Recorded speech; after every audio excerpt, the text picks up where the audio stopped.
it be the shadows call will fly away. May it be you journey on to light the day. When the night is over cold, you may rise to find the sun.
I never considered myself a humanist until I was invited to Sweden. In Sweden, everybody wants good social welfare. They want to do things well. They are benign social engineers, of course. But my approach was something that nobody had tried before then.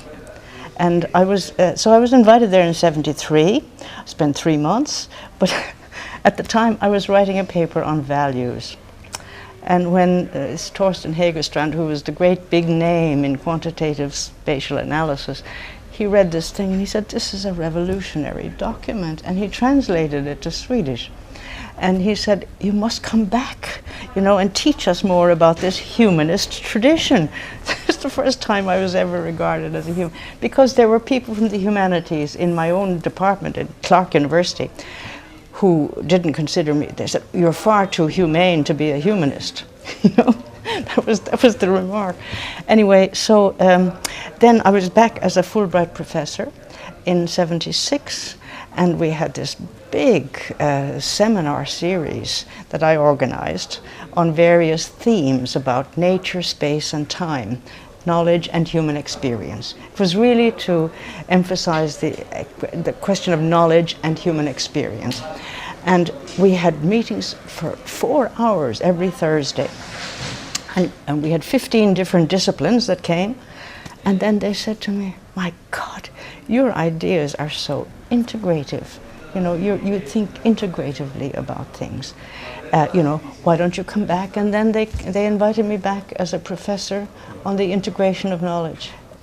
I'm worried about the postmodernist literary critics who turn everything into relativists. And you see, for a geographer, it is really difficult, because what we're dealing with now globally are situations where multinational corporations are taking over forests, natural resources from native peoples all over the world. And somebody asks the question, who has the right to these minerals? Who has the right to these forests? And these postmodernists say it all depends on your point of view. I think this is a relativism that is completely, to me, unacceptable.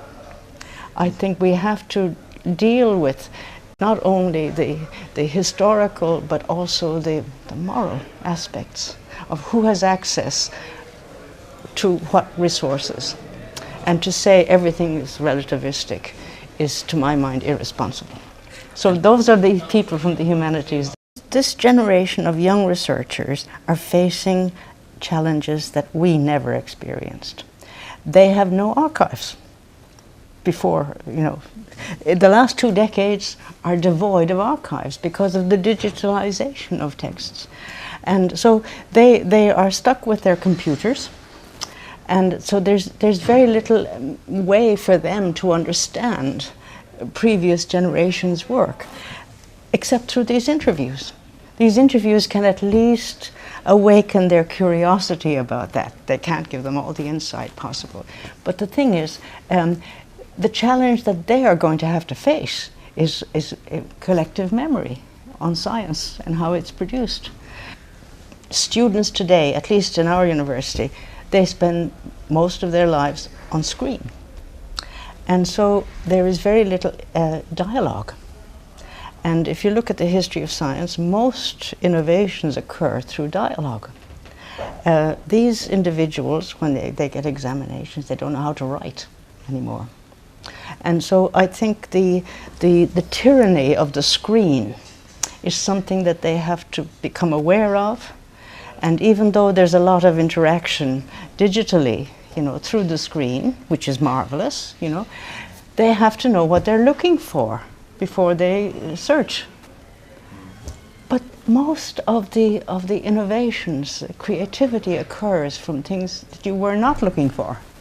It happens through dialogue and through, you know, solipsistic, you know, browsing. So I think that's one thing. The social interaction aspect, I very worry about my students at the moment.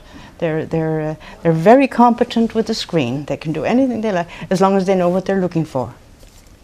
You know, but to be open to fresh ideas and to sharing thoughts across disciplinary boundaries, this is what the screen prevents.